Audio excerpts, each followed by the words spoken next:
ಉದ್ದೇಶಪೂರ್ವಕವಾಗಿ ಬೈಫರ್ಕೇಟ್ ಮಾಡ್ತಾ ಇದ್ದಾರೆ ಎಲ್ಲ ಕಡೆ. ಚಂದ್ರಶೇಖರ್ ಮೇಟಿ ಕಮ್ಯುನಿಸ್ಟ್ ಪಾರ್ಟಿ ಕಾಂಗ್ರೆಸ್ ಇವರಲ್ಲಿ ಇವರೇ ಮಾಡಿಕೊಂಡು ಹೋರಾಟ ಮಾಡಿ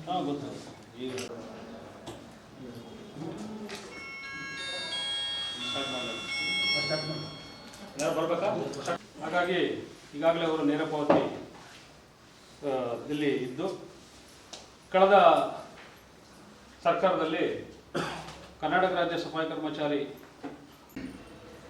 ನಮ್ಮ ಮೈಸೂರು ವಿಶ್ವವಿದ್ಯಾನಿಲಯದಲ್ಲಿ ಕಳೆದ 30-40 ವರ್ಷಗಳಿಂದ ಸ್ವಚ್ಛತಾ ಸಿಬ್ಬಂದಿಗಳಾಗಿ ಸಫಾಯಿ ಕರ್ಮಚಾರಿಗಳ ನೌಕರರಾಗಿ ಕರ್ತವ್ಯ ನಿರ್ವಹಿಸಿ ಸಾಂಸ್ಕೃತಿಕ ನಗರಿ ಮೈಸೂರು ನಗರದಲ್ಲಿರುವಂತಹ ವಿಶ್ವವಿದ್ಯಾನಿಲಯವನ್ನು ಸ್ವಚ್ಛತೆ ಮಾಡೋದ್ರ ಜೊತೆಗೆ ಅಲ್ಲಿ ಆರೋಗ್ಯ ಮತ್ತು ನೈರ್ಮಲ್ಯವನ್ನು ಕಾಪಾಡೋದರ ಮುಖಾಂತರ ಪ್ರಮುಖ ಪಾತ್ರವನ್ನು ವಹಿಸುತ್ತಿರುವಂತಹ ಈ ಒಂದು ಕಾರ್ಮಿಕರು ಹಲವಾರು ವರ್ಷಗಳಿಂದ 130 ಜನ ಹಲವಾರು ವರ್ಷಗಳಿಂದ ಕೆಲಸ ಮಾಡ್ತಾಯಿದ್ದರು.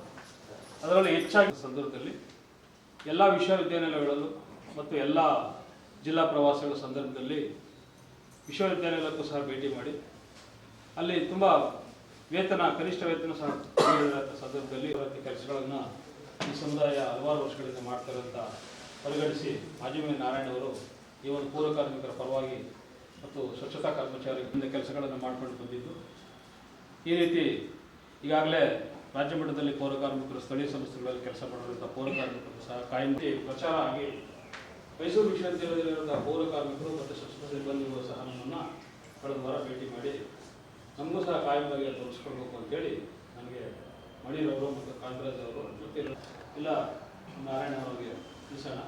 ಅವರು ಈ ಸಮುದಾಯದ ಪರವಾಗಿ ಈ ಕಾರ್ಮಿಕರ ಪರವಾಗಿ ಯಾವಾಗಲೂ ಧ್ವನಿರ್ತಾರೆ. ಹಾಗಾಗಿ ಅವರಿಂದ ಖಂಡಿತ ಆಗುತ್ತೆ.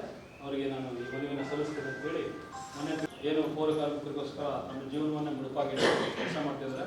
ಅವರಿಗೆ ನಮ್ಮ ಎಲ್ಲ ಪೌರ ಕಾರ್ಮಿಕರು ಮತ್ತು ವಿಶ್ವವಿದ್ಯಾನಿಲಯಗಳ ಸಿಬ್ಬಂದಿಗಳನ್ನು ಸೇರಿ ಒಂದು ಸನ್ಮಾನ ಮಾಡಬೇಕು ಅಂತೇಳಿ ಅವರ ಆಸೆಯನ್ನು ತಿಳಿಸಿದ್ರು. ಹಾಗಾಗಿ ಈ ಕಾರ್ಯಕ್ರಮವನ್ನು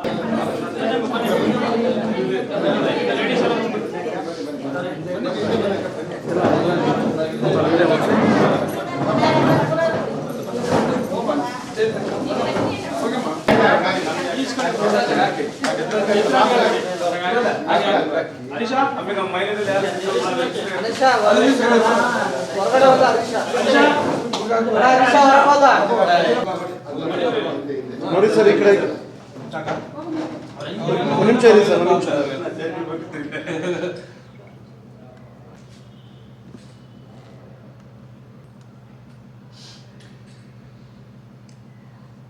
ಥ್ಯಾಂಕ್ ಯು. ಮುಂದಿನ ಸಭೆಗೆ ಆಗಿಸಿದ್ರೆ ಅವ್ರಿಗೂ ಈ ಸಭೆ ಇದೀಗ ನಮ್ಮ ಈಗ ಸುದೀರ್ಘವಾಗಿ ಎಲ್ಲರೂ ಮತ್ತೆ ಈ ಒಂದು ಸಭೆಯನ್ನ ಸನ್ಮಾನವನ್ನು ಕುರಿತು ಮತ್ತೆ ಮುಂದಿನ ವಿಶ್ವವಿದ್ಯಾಲಯದವರು ನಮ್ಮನ್ನ ಕುರಿತು ಒಂದೆರಡು ಮಾತಾಡಬೇಕು ಅಂತೇಳಿ ತಮ್ಮೆಲ್ಲರ ಪರವಾಗಿ ವಿನಂತಿ ಮಾಡ್ತೇವೆ. ಮೈಸೂರು ವಿಶ್ವವಿದ್ಯಾನಿಲಯದ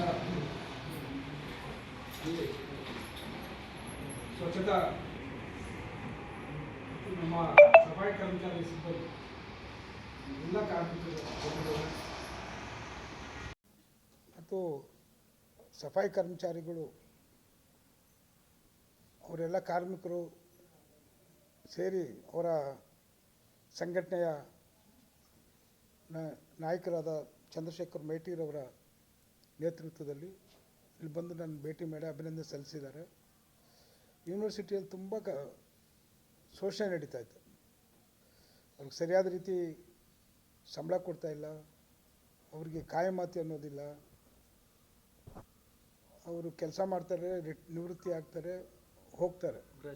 ಗ್ರ್ಯಾಚ್ಯುಟಿ ಇಲ್ಲ, ಯಾವುದು DCRG ಇಲ್ಲ, ಯಾವ ರಜಾಗಳಿಲ್ಲ, ಯಾವ ಸೌಲಭ್ಯನೂ ಇಲ್ಲದೆ ಒಂದು ರೀತಿ ಪ್ರಾಣಿಗಳ ರೀತಿ ದುಡಿಸ್ಕೊಳ್ತಾ ಇದ್ದಾರೆ. ಚಂದ್ರಶೇಖರ್ ಅವ್ರ ನೇತೃತ್ವದಲ್ಲಿ ಒಂದು 2-3 ಸಲ ಹೋರಾಟವನ್ನು ಮಾಡಿದ್ದು. ಆ ಹೋರಾಟಕ್ಕೆ ನಾವೆಲ್ಲೂ ಭಾಗವಹಿಸಿದ್ದು. ಆ ಹೋರಾಟದಲ್ಲಿ ಅವರ ಹೋರಾಟಕ್ಕೆ ಫಲವಾಗಿ ಸ್ವಲ್ಪ ಅನುಕೂಲ ಮಾಡಿದ್ದಾರೆ. ಸ್ವಲ್ಪ ಹೊರಗುತ್ತಿಗೆ ಮಾಡೋದನ್ನು ನಿಲ್ಲಿಸಿ ನೇರ ಪಾವತಿ ಆಗಿದೆ. ಅದಕ್ಕೂ ಮುಂಚೆ 19ರಲ್ಲಿ ನಾನು ಆಯೋಗದ ಚೇರ್ಮನ್ ಆಗಿದ್ದಾಗ ಅಲ್ಲಿ ಹೋಗಿದ್ದಾಗ ಇನ್ನೂ ನಿಕೃಷ್ಟವಾಗಿದ್ದರು ಅವರು. ಕನಿಷ್ಠ ವೇತನ 9,000 ಇದ್ದರೆ ಇವರು ಕೇವಲ 4,500 ರೂಪಾಯಿಗೆ ದುಡಿಸ್ತಾಯಿದ್ರು. ಆಮೇಲೆ ಈ ರಜಾಗಳು ಬಂದರೆ ಭಾನುವಾರ ಇರ್ಬೋದು, ಯಾವ ಹಬ್ಬ ಹರಿದಿನಗಳು, ನ್ಯಾಷನಲ್ ಹಾಲಿಡೇಸ್, ಜನರಲ್ ಹಾಲಿಡೇಸ್ ಬಂದರೆ ಆ ದಿವಸ ಯೂನಿವರ್ಸಿಟಿ ರಜಾ, ಇವ್ರಿಗೂ ರಜಾ, ಆದರೆ ಆ ದಿವಸ ಸಂಬಳ ಕಟ್ ಮಾಡಿಬಿಡ್ತಾಯಿದ್ರು.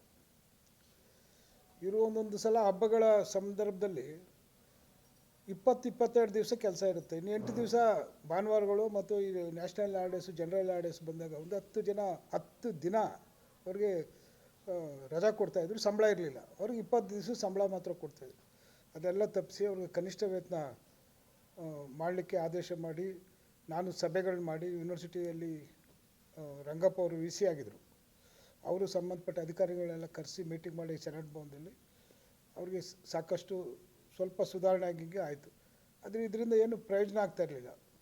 ಇಲ್ಲಿ ನಿರಂತರವಾಗಿ ಈ ಶೋಷಣೆ ಅನ್ನೋದು ಅಲ್ಲಿ 2 ಭಾಗ ಮಾಡಿದ್ದಾರೆ. ಸ್ವಚ್ಛತಾ ಕಾರ್ಮಿಕರಂದರೆ ಶೌಚಾಲಯ ಶುಚಿ ಮಾಡೋರು ಇರ್ಬೋದು, ಒಳಗಡೆ ಕಸ ಗುಡಿಸೋರು ಇರ್ಬೋದು, ಮತ್ತು ಕಸ ತುಂಬೋರು ಇರ್ಬೋದು, ಎಲ್ರಿಗೂ ಸೇರಿ ಸ್ವಚ್ಛತಾ ಕಾರ್ಮಿಕರಂತ, ಪೌರ ಕಾರ್ಮಿಕರಂತ ಡೆಫಿನೇಷನ್ ಇರೋದು. ಇಲ್ಲಿ 2 ಭಾಗ ಮಾಡಿದ್ದಾರೆ. ಸ್ವಚ್ಛತಾ ಕಾರ್ಮಿಕರು ಬೇರೆ, ಸಫಾಯಿ ಕರ್ಮಚಾರಿಗಳು ಬೇರೆ ಅಂತ ಮಾಡಿಕೊಂಡು ಅವ್ರಿಗೂ ಶೋಷಣೆ ಆಗ್ತಾಯಿದೆ.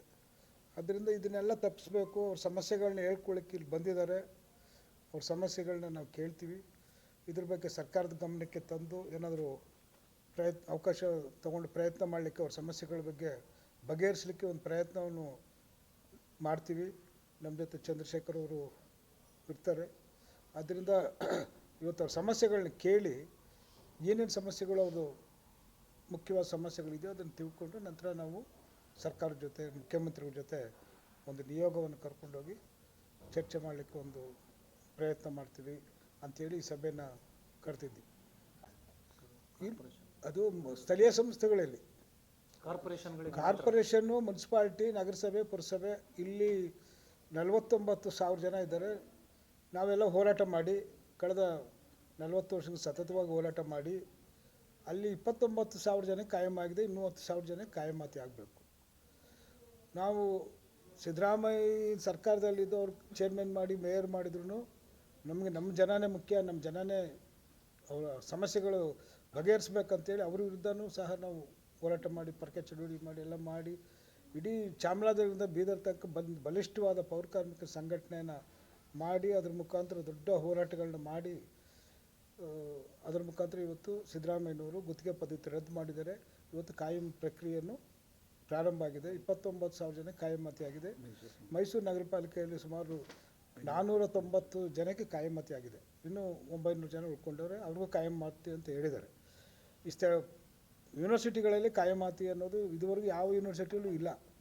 ಅದಕ್ಕೆ ಅಲ್ಲೂ ಈಗ ಚಾಲನೆ ಕೊಡಬೇಕು ಅಂತೇಳಿ ನಾವು ಒಂದು ಪ್ರಯತ್ನ ಮಾಡ್ತೀವಿ.